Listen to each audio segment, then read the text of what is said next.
my last 2021 movie review of 2021 movies, since it's now 2022, before I get to my best and worst of the year, West Side Story. I did tell you guys I'd be watching this eventually. I did finally go to a theater last night and watch it.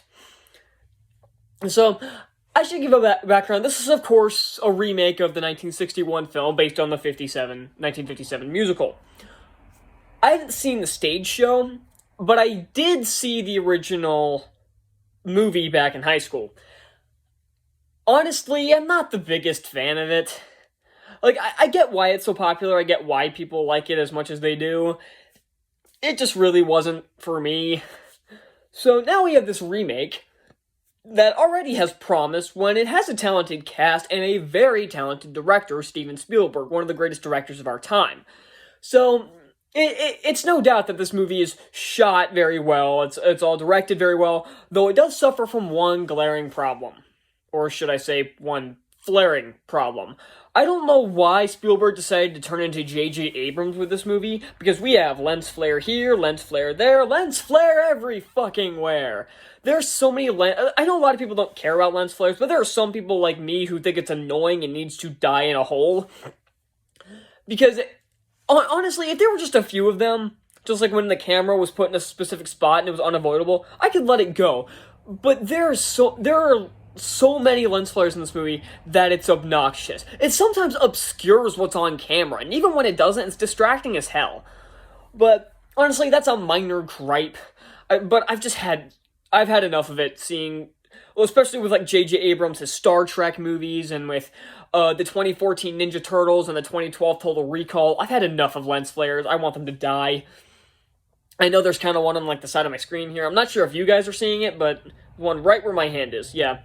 So, but for me, that's unavoidable. I don't have a professional grade camera and perfect lighting like the filmmakers do. I'm using a base meh camera and some pretty shitty lighting, so I have an excuse.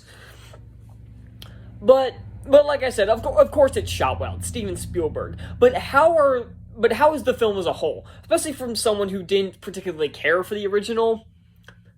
I think it's good. I do. I did talk about the directing with how it's shot and how the actors are directed, but how are the musical numbers directed? Very well, in fact. It's all shot beautifully. You can actually see what's happening, which is a vast improvement over something like The Prom, which came out last year, which I couldn't see shit because it was shot so poorly. And if you want to go check out my review of that, I actually recommend watching that review because I got so mad at that movie. Like, normally I don't try to shout out my other videos, but I do actually kind of recommend that one because I get so angry. I looked back, I went back and watched it recently. I'm like, oh my god, I got so angry at this one because I did. I just thought it was funny how mad I got. But so I actually recommend checking that one out. But back to this movie, it's all shot very well. Most of it's done in wide shot so you can see what's happening, and the dancing is all excellent, and the song sequences are pretty good. There are a few things that I noticed that were noticeably different. Like, for instance, they decided to move Cool.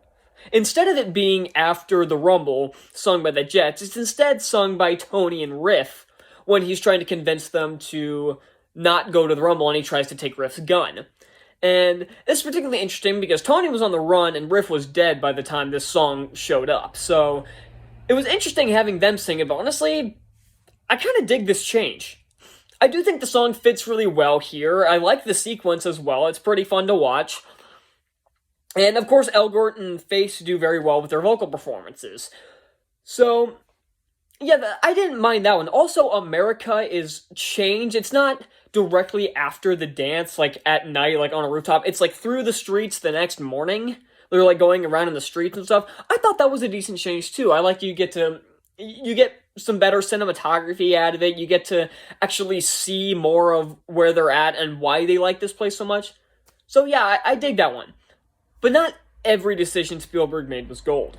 For example, he moved I Feel Pretty to a really stupid spot.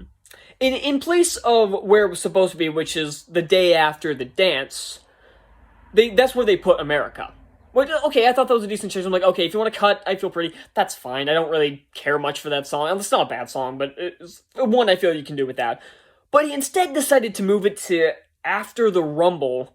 Like, after the Rumble, in place of Cool, there's this short scene. There's like this really short song number by Valentina. I don't think that was a character in the original, but she's the one who like runs the shop that Tony now works at. And she's played by the original Anita. So I thought that was kind of cool. I don't particularly remember the actress's name, but whatever. And she sings this really nice song. It's about a minute long, but it's a really nice song. But then right after that, they jump into I Feel Pretty. And it's like, and it's the Valentina's supposed to be a pretty sad song because she's basically realizing that Tony's on the run and all this violence has led up to now 2 deaths. One death from each faction, I guess, or each group. So it's a sad song, but then immediately after they jump into I Feel Pretty, it's like, what the fuck? Tonal shift? We go from this brutal fight where 2 people get stabbed in the heart with a knife to a sad song by somebody who's been caring for someone who tried to stop all this and failed, to a happy song, and then immediately after she learns her brother died. I'm like, does tone not mean anything to this film? That I don't understand that change in the slightest. I would have been fine if you'd cut this song number. I think where they put it, it just feels like it was tacked on. Like, originally, if you'd cut it, that would have been fine, but then it just kind of felt like it was kind of shoved in, because they were like, oh shit, we forgot to put this in it. Let's just shove it here. That's fine, let's just do that. That seemed kind of off. But other than that, I thought all the song numbers were fine. I like how Maria was done. Instead of just one shot of him just, like, slowly walking with a horrible green screen behind him, it's got a lot... Oh, the dance numbers have a lot more... The song numbers have a lot more choreography to them. They've got a lot more going on.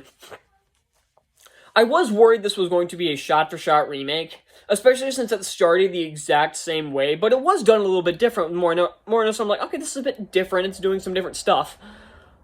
And no, it was not a shot-for-shot remake. Like I already said, they moved some song sequences around. But not only that, they full-out changed certain scenes, they added some stuff. There are some characters, like there's this one character who's like trying to join the Jets and is like part of them, but not really. That character seemed really pointless, and they try to give more scenes to the Sharks, and that's fine, I guess. But after the Rumble, it feels like the movie just kind of drags after that. And I had the same problem with the original, but I think it's even more offensive here. After the Rumble, the movie just seems to go nowhere for 30 minutes. Like, I get that they're letting the weight of what happened kind of sink in, but can we get to the chase? Can we cut to the chase? Oh my god, I swear. After the Rumble happened, I'm like, okay, we're probably wrapping this up soon. No, there was probably another 40 minutes left, not including credits, because this is one of the first times I've sat in the theater without having to wait for an after credit scene in a long time. So I'm gonna try to wrap this up without getting disturbed again.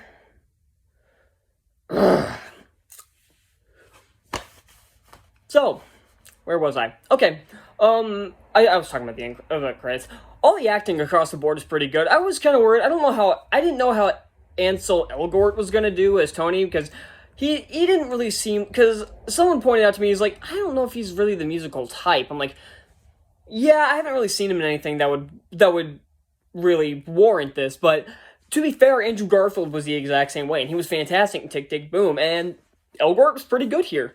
Mike Faist does a pretty good job as Riff. I thought Zegler was fine as Maria. I think you can pretty much... I don't really think there's, like, perfect casting for anybody in these movies. Like, I don't think there is such a thing as perfect casting for West Side Story. I really don't, because the entirety of the cast is good. They do their job well.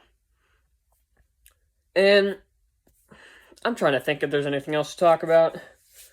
Because, like I said, usually good movies, there's only so much you can talk about when it comes to good movies. When it comes to bad movies, I can rant about those forever. The good reviews are usually quick. I know I had way more to say. But like, the story is pretty much the exact same.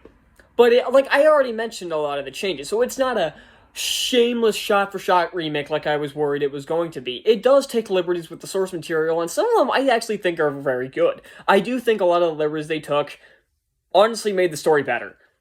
I'm going to be of the opinion that this is actually better than the original. Like I said, I'm not a huge fan of the original, but I did actually think this was a good movie. I think this is probably better than the original due to some changes, due to some improvements it made.